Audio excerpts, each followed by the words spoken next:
নমস্কার, আশা করি সকলে ভালো আছেন। সবাইকে জানাই সুপ্রভাত। এইদিকে এখন ঘড়ি কাটায় ওই 10:30 নাগাদ। এইদিকে কিন্তু আমি রেডি হয়ে বেরিয়ে পড়েছি, একটু দরকারে বেরোচ্ছি। আর বেরোনোর পরে দেখুন রাস্তাঘাট পুরোই ফাঁকা, একটুও গাড়ি পাওয়া যায় না, এটাই হয়। তো অবশেষে গাড়ি পেয়েছিলাম, পরে ভিডিও করা হয়নি। আর বাসটা মনে পড়লো, তো আমি তো ভিডিও শুরু করেছিলাম, তো একটু ভিডিও করেছিলাম যে বাস থেকে নেমে স্টেশনে পৌঁছে গেছি। এখন শুধু ট্রেন সময় অপেক্ষা করার পর কিন্তু আমার ট্রেনটা চলে এসেছিলো। এই যে দেখা দিচ্ছে ট্রেনটা হালকা ভিড় ছিল, যদিও লেডিস কামরায় আমি উঠেছিলাম। আর এইদিকে কিন্তু আমার ট্রেনটা এই যে এবার উঠে পড়ার পালা। তারপর আমি নেমেও গেছিলাম, নেমে আর ভিডিও করা হয়নি। তারপরে এই যে অটোতে চেপে বসেছি। এবার যেতে হবে আমার গন্তব্যে। অলরেডি কিন্তু আমি আমার গন্তব্যে পৌঁছে গেছি। আর আমার কাজটাও কিন্তু মেটানো হয়ে গেছিলো। এই যে মিটি এখন ফেরার সময় কিন্তু এই দিদির সাথে দেখা হয়ে গেছিলো। তারপরে এই যে আমার কাজ কমপ্লিট হয়ে আমরা গল্প করতে করতে আমরা আমাদের আবার বাড়ি ফেরার জন্য চলে এসেছিলাম।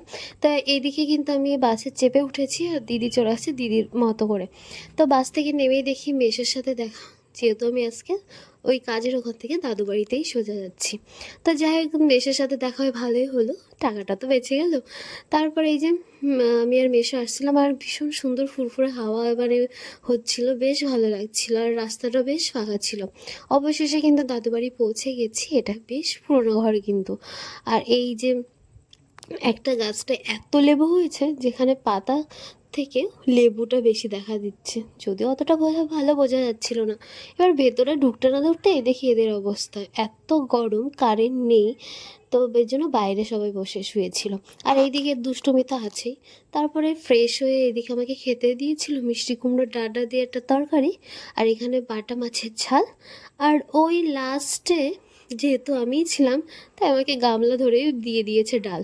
খাওয়া দাওয়া সেরে কিছু সময় রেস্ট নিয়ে বেরিয়ে পড়লাম দাদু বাড়ির পাশে। এখানে নাকি একটা বাজার বসে, ওই ছোটোখাটো একটা বাজার, তেমন একটা দোকান নেই, এখনও অবধি বসে পারিনি। তো সেখান থেকে ঘুরে চলে আসলাম আবার বাজারের দিকে। তো এখানে কালেকশান বেশ মোটামুটি ছিলই, যেমন হয় আর কি হাটে। তো এখানে এসে আমরা আবার খেয়ে নিলাম ফুচকা। খেতে খেতে দেখি হঠাৎ থেকে মাসিরা আর কি ডাকছিল। তো মাসিরা এখানে খেয়ে নিচ্ছিল, আর এই মাসি তো ভীষণই হাসায়।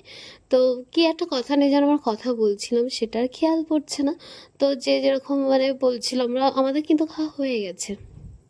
এবার মাসি দেখো করে কি করে, এই যে এখন মাসি খাওয়াটা আর কি দেখাবে। এই নিয়ে ওরা বেশ মজাই, সারাটা দিন বেশ ভালো কেটেছে, আর মাসি ভীষণ আমাদের আনন্দ দেয়।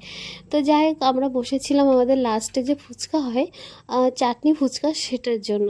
তো এইদিকে এখন আমাদের চাটনি ফুচকা আর কি দিয়ে দিয়েছে, এখন শুধু খাওয়ার পালা। হ্যাঁ, কে কতটা আগে খেতে পারে। এদিকে কিন্তু যে যার কাজে লেগে গেছে। এইদিকে কিন্তু আজকে মেজো মাসির রান্নার পালা, এদিকে আজকে রান্না হবে মাটন আর টক ডাল আর দই মিষ্টি, আর এই কোল্ড ড্রিঙ্কস তো আছেই। তো এদিকে সবাই সব কিছু কাজ করেছে। তো এদিকে এই যে মাংস কষানো হচ্ছে।